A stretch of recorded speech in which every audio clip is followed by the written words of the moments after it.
Ella knew something was wrong the moment she saw the pills in her weekly box had turned pink instead of the usual dull beige. Her blood pressure pills had always been chalky, bitter, and ordinary, and she trusted them because they were familiar. These new ones were smooth, shiny, and a different shape, and the sight of them made her stomach tighten with quiet worry. She tried to tell herself that maybe the pharmacy had changed the brand, but she had received no letter, no call, and she had not missed any refill. Ella was 74, and though she moved slower now, she knew what she had been taking for years. Still, out of habit and fear of being difficult, she swallowed the pink pills and sat by the window, feeling something in her life shift. 3 years earlier, after her stroke, Ella had let her son David and his wife Lisa move her into their house for safety, as they called it. They gave her the guest room, rearranged her kitchen, took over her mail, and slowly wrapped her life in soft rules that felt like cotton but held like rope. "We just want to take care of you, Ella," Lisa would say with a smile that stopped at the corners of her mouth and never reached her eyes. At first, Ella was grateful because she was scared of falling, scared of forgetting, scared of being alone in her old house. But over time, she noticed the cabinet locks, the missing keys, and the way her own phone numbers were replaced with "Call David" or "Call Lisa." She began to feel less like a mother and more like a quiet project being managed. That morning, after taking the pink pills, Ella sat by the window and watched the oak leaves tremble in the breeze while her mind felt heavy and slow. She remembered how, even after the stroke, her mornings had once felt sharp, her thoughts clear enough to write lists and plan meals. Now she would walk into a room and stand there, blank, trying to remember why she had come, only to give up and sit down. Some days she would fall asleep in the middle of folding clothes and wake with her neck stiff and her sense of time broken. She had blamed age, the weather, and the deep sadness of losing her husband and her home. But as the pink pills settled in her stomach, she felt a new thought forming: maybe something else was being done to her. Late in the morning, Lisa walked in carrying folded laundry and her usual mug of green tea, her nails perfect and her hair neat as always. She was 39, slim in a tight, tired way that came from chasing perfection, not health, and her face looked polished like a picture on a website. "Did you take your meds?" she asked, eyes fixed on her phone as her thumbs danced across the screen. "I did," Ella replied, watching her closely. "They look different today." Without even pausing, Lisa said, "Same ingredients, just a different brand, cheaper with a new insurance," her voice too quick, too smooth, like a line she had practiced. Ella nodded, but inside something hardened, because Lisa was not a doctor, not a pharmacist, yet somehow she controlled every pill that went into Ella's body. After Lisa left, Ella opened the drawer where she used to keep all her pill bottles locked away, back when she still had the key. Now there was only the plastic weekly organizer, filled by Lisa every Sunday with a bright, cheerful, "No more confusion, we'll do it for you."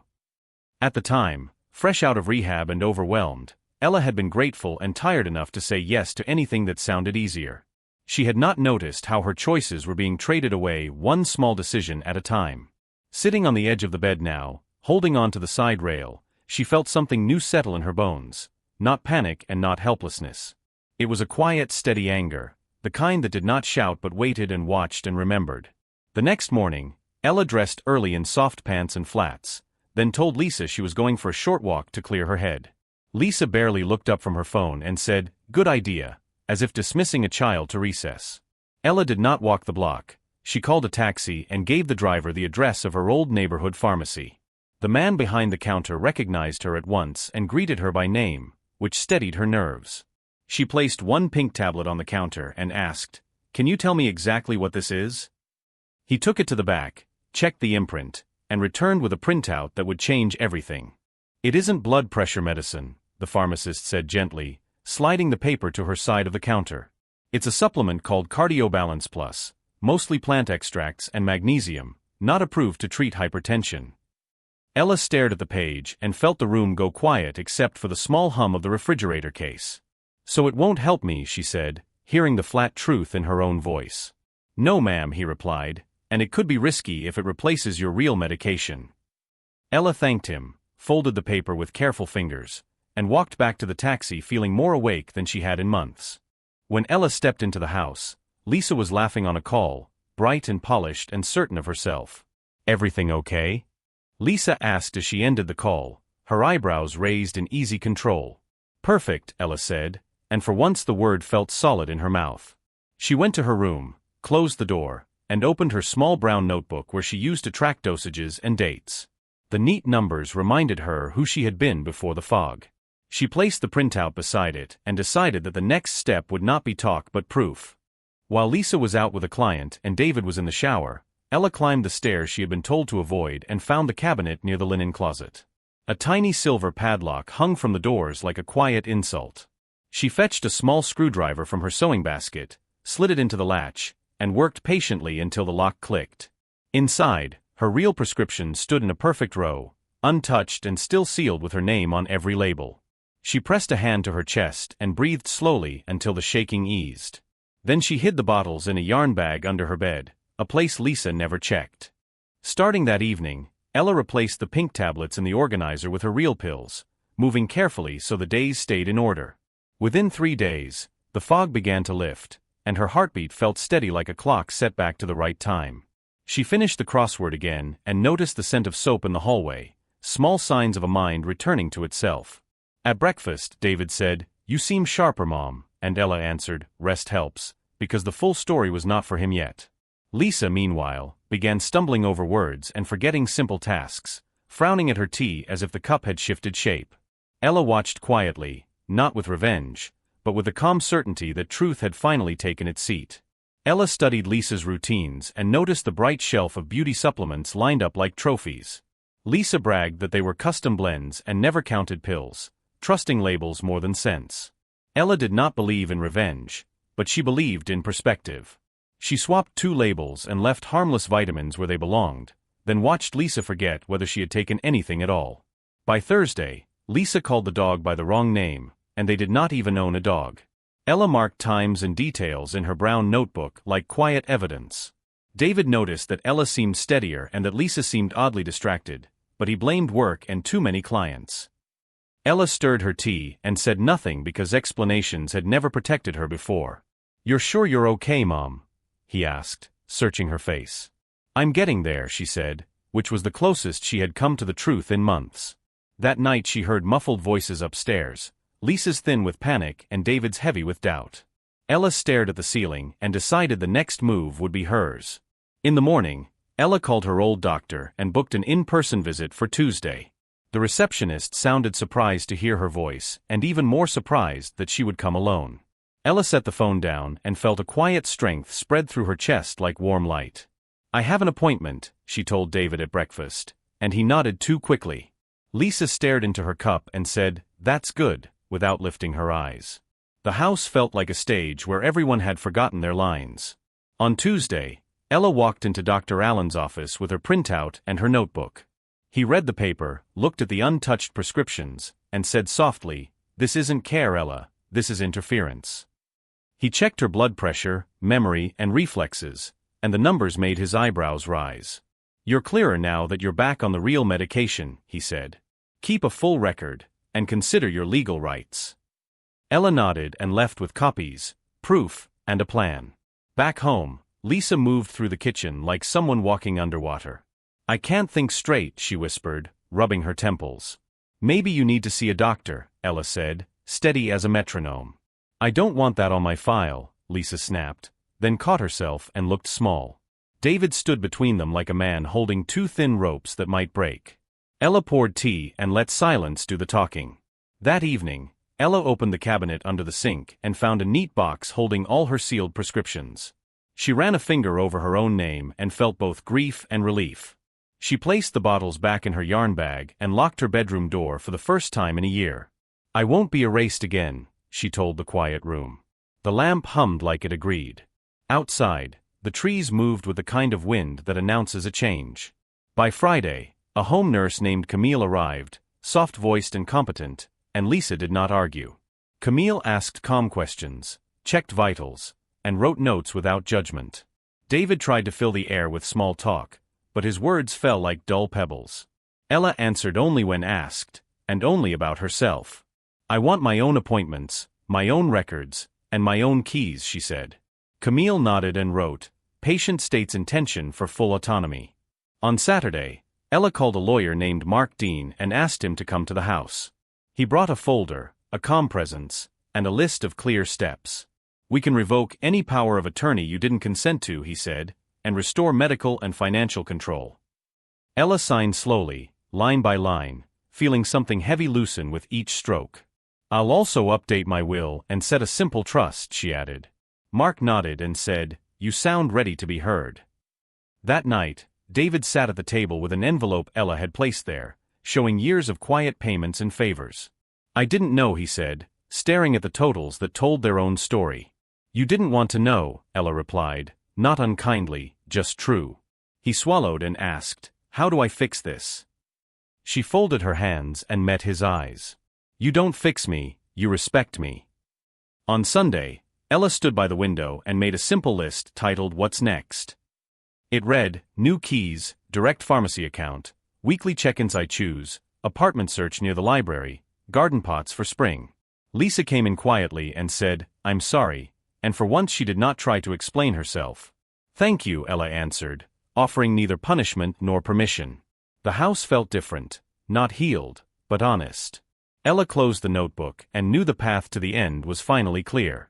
On Monday morning, Ella called the bank and asked to meet the branch manager in person to review every access on her accounts. The manager pulled up the profiles, confirmed she was the primary holder, and walked her through the forms to remove secondary permissions. Ella read every line twice and signed with a steady hand that surprised even her. Effective today, the manager said, stamping the page. Ella nodded and felt the old weight lift like a coat she no longer needed. She left with copies and a new card set to her name only. Back home, David asked carefully, Do you want me to drive you to your next appointments? Ella smiled and said, Ask me what I want before you offer what you think I need. He swallowed and nodded because the difference finally made sense. What do you want, Mom? He tried again. I want space, and I want you to listen, she said. He sat down and, for once, did exactly that. Lisa came downstairs late, her hair unstyled and her voice small in a way Ella had never heard. I made an appointment with a therapist, she said, not looking up. Good, Ella replied. Do it for yourself, not to fix me. Lisa nodded and held the edge of the counter like a rail on a moving bus. I'm scared of losing control, she whispered. Learn to hold yourself without holding others, Ella said. Camille returned with a tidy checklist and spoke to Ella first, then to David and Lisa as a group. Ella will manage her medication and appointments, she said, and you will support by request, not assumption. She placed a simple weekly contact plan on the table and asked Ella to approve it. Ella crossed out 2 items and added one, a private call with Dr. Allen after labs. Done, Camille said, making the edits without debate. For the first time, the house felt aligned around Ella's voice. Mark Dean arrived with finalized documents and a calm, practical tone that steadied the room. He confirmed the revoked power of attorney, the updated will, and the creation of a small trust. I also recommend a personal medical file you keep with you, he said, handing over a slim binder. Ella slid her notebook into the front pocket and added the pharmacist printout behind it. Clear records make quiet battles winnable, Mark said. Ella thanked him because she understood. That evening, David cooked soup and set the table with care that felt new rather than performative. I've been thinking about how quiet turned into control, he said. Ella sipped and let him finish without rescuing him from his own sentence. I'm sorry I handed you over to systems I didn't question, he managed. Question them now, Ella answered, starting with yourself. He nodded and cleared the dishes without reaching for her plate. Ella opened her laptop and searched for small apartments near the library, sunlight, first floor, and room for 2 balcony pots. She toured one the next day, a bright corner space with old wood floors and a gentle hush in the late afternoon. The manager said, It's available in 3 weeks, and Ella said, I'll take it, before doubt could find her. She texted Camille the plan and called Mark to update her mailing address timeline. Then she told David over tea and gave him the move date in simple words. He said, How can I help? And Ella said, Let me lead. Dr. Allen called with lab results, steady and clear. Your numbers look good now that your medication is consistent, he said. I want quarterly visits and direct pharmacy refills in your name. Ella agreed and added the schedule to her binder with neat, careful writing. You sound like yourself, he added, and she smiled because she felt like herself. After the call, she ordered a small safe for her new place. Lisa wrote a short letter and left it on Ella's pillow, the handwriting careful and a little shaky. I confused control with love, it read, and I am working on it with help." Ella placed the note in her binder, not as proof against Lisa, but as proof to herself that naming harm matters. When Lisa appeared at the door, she didn't ask for forgiveness, only said, "I'll keep my side of the plan." "Do that," Ella replied, and left the door gently open. Boundaries held, and the room stayed calm. The movers were booked, the keys were scheduled, and the list for the new apartment was short and simple. Kettle, 2 mugs, red pot, lamp, safe, binder, yarn bag, and the blue scarf for cold evenings. Ella stood by the window and watched the late sun lay a gold line across the floor. "Almost there," she said to herself, and the words felt right. David hovered in the doorway and asked, "Do you want company on moving day?" Ella nodded once and said, "Yes, but follow my list." Moving day came with cool air and a clear sky, and Ella stood by the door with her binder and keys. The movers worked efficiently while David carried boxes the way she asked, not the way he assumed. "Bedroom first, then kitchen," she said, and he nodded without arguing. Lisa arrived quietly with paper towels and soap, placing them on the counter like a peace flag. "Thank you," Ella said, simple and clean. By noon, the rooms looked like themselves. David plugged in the lamp and waited for instructions instead of offering them. "Wi-Fi next," he asked, and Ella checked her list before saying, "Yes, then the safe." He installed both while she set the kettle and arranged her 2 mugs by the sink. When he finished, he stood in the doorway and said, "This feels like you." "It is me," Ella answered, and she meant every word. He smiled without filling the air with promises. Lisa lingered at the balcony door, unsure of where to stand. "I'm starting therapy twice a week," she said, eyes steady for once. "Good," Ella replied. "Do the work even when it isn't dramatic." Lisa nodded and did not push for closeness that had not been earned. "If you need anything, ask David first," Ella added, keeping the edges clear. Lisa accepted the boundary like a person learning a new language. After they left, Ella boiled water and poured tea into the old mug that carried years of quiet mornings. She opened the safe, placed her prescriptions inside, and closed the door with a soft click that sounded like a promise. The apartment settled around her with small creaks that felt friendly. Sunlight moved across the floor in a slow stripe.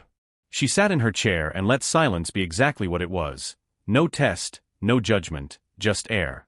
For the first time in years, she did not brace for instructions.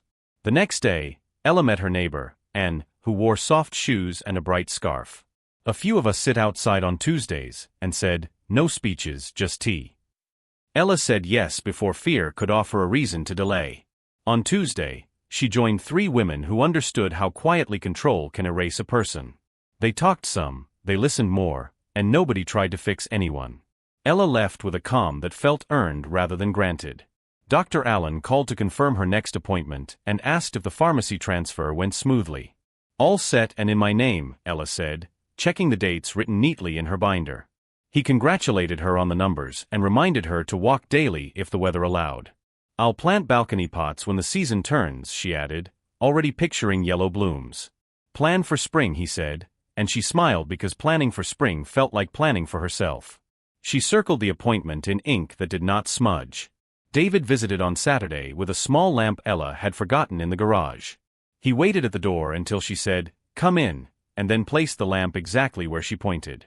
"I'm learning to ask," he said, rubbing his neck. "Keep learning," Ella replied. "It lasts longer than guilt." He told her Lisa was sticking with therapy and fewer clients for now. They drank tea without solving each other. On Sunday, Ella called her daughter Claire, and the sound of her voice loosened something kind and old. "Come next weekend if you can," Ella said, and Claire answered, "We'll be there." When they arrived, Claire hugged her in a way that said, "I see you." Her grandson Ben studied the safe and asked, "Is that for treasure?" "Exactly," Ella said, handing him a cookie. They played a slow game of checkers while the apartment held their laughter. That evening it rained, a soft, steady rain that tapped the balcony rail like a gentle hand. Ella let a few tears fall, not from sorrow, but from the quiet relief of being solid in her own life. She lit a small candle and watched the flame hold steady against the dim room. The ledger in her mind felt closed without revenge, only balance. She wrote a single line in her notebook, "I am not a project, I am a person." Then she closed the cover and let the room breathe. In the morning, Ella made eggs the way she liked and opened the balcony door to cool air and thin sun. She set 2 empty pots by the rail and pictured spring flowers with her name on the receipt. Her phone buzzed with a message from David, "Proud of you, Mom," and she replied, "Keep listening." The kettle clicked, the safe winked quietly from the corner, and her binder lay open to a life she directed. Ella lifted her cup and said, "Almost there," then corrected herself with a small smile. "Already here."